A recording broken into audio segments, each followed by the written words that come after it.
여러분, 노후 준비라는 말이 막연하게 느껴질 수 있습니다. 아직 멀었지. 나는 지금도 빠듯한데 무슨 노후야. 경제가 불안한데 투자는 더 불안해. 그런데 현실은 반대입니다. 노후 준비는 돈이 많아서 하는 일이 아니라 시간이 필요해서 하는 일입니다. 요즘은 평균 수명이 길어지면서 은퇴 이후 시간이 20년, 30년이 되는 경우도 흔합니다. 그리고 그 기간 동안 우리의 삶을 위협하는 건 보통 세 가지입니다. 첫째, 물가입니다. 지금 10만 원으로 살 수 있는 것이 10년 뒤에도 똑같을 거라고 기대하기 어렵습니다. 둘째, 소득 공백입니다. 일할 때는 월급이 들어오지만 은퇴 이후에는 들어오는 돈이 줄어듭니다. 셋째, 예상치 못한 지출입니다. 건강, 가족, 주거 계획대로만 흘러가지는 않습니다. 그래서 노후 준비는 부자만 하는 것이 아니라 누구나 해야 하는 기본 생존 전략에 가깝습니다. 여기서 중요한 질문이 하나 나옵니다. 그런데 나는 투자할 여유가 없는데요. 그래서 오늘 영상은 특별한 사람의 성공담이 아니라 대부분의 사람이 현실적으로 가능한 기준으로 가겠습니다. 매달 큰 돈이 아니어도 됩니다. 핵심은 금액이 아니라 꾸준함과 기간입니다. 오늘은 아주 단순한 가정으로 시작하겠습니다. 매달 50만 원을 20년 동안 투자한다면 전략에 따라 결과가 얼마나 달라지는지 숫자로 보여드릴게요. 그리고 더 중요한 건 이 결과를 만드는 핵심이 고급 지식이나 재능이 아니라 내 성향에 맞는 전략을 선택하고 끝까지 유지하는 힘이라는 점입니다. 조건은 모두 같습니다. 매달 50만 원, 20년 동안 꾸준히 투자 총 240개월, 총 투자 원금은 1억 2천만 원. 오늘 계산은 비교를 단순화하기 위해 세금, 환전 비용, 매매 수수료는 제외하고 수익률은 연평균 가정치로 적용하겠습니다. 다른 건 단 하나, 투자 성향에 따른 전략뿐입니다. 첫 번째는 보수적인 투자 성향입니다. 주식 60%, 채권 40% 전통적인 노후 포트폴리오죠. 연평균 6% 수익률을 가정하면 월 50만 원을 20년 적립식 투자했을 때 최종 금액은 약 2억 3,100만 원입니다.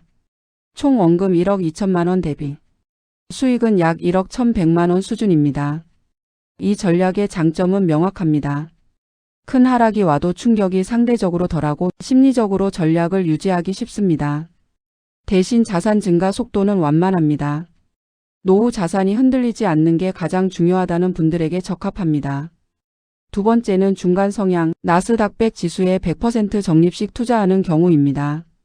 연평균 10% 수익률을 가정하면 20년 뒤 최종 금액은 약 3억 7,900만 원입니다. 총 원금 1억 2천만 원 대비 수익은 약 2억 6천만 원 수준입니다.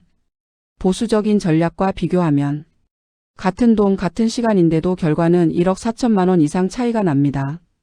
물론 과정은 쉽지 않습니다. 중간에 큰 하락 구간이 오면 심리적으로 흔들릴 수 있습니다.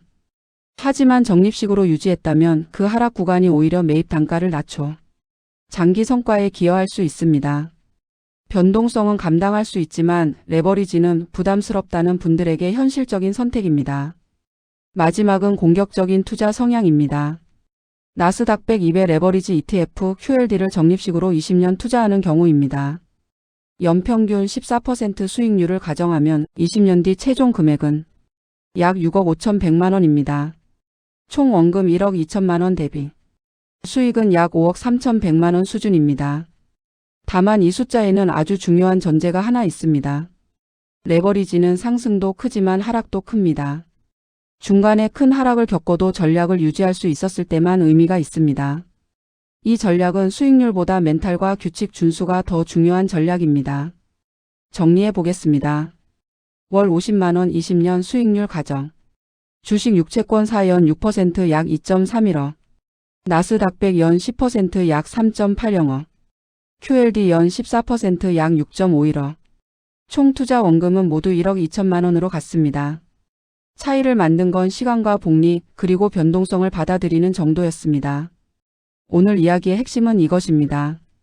노후 준비에서 중요한 건 가장 많이 버는 전략이 아니라 20년 동안 끝까지 유지할 수 있는 전략입니다. 불안해서 중간에 팔 것 같다면 보수적인 전략. 변동성은 감당 가능하다면 나스닥. 큰 하락을 이해하고 견딜 수 있다면 QLD. 전략은 달라도 목적은 같습니다. 노후의 선택권을 넓히는 것.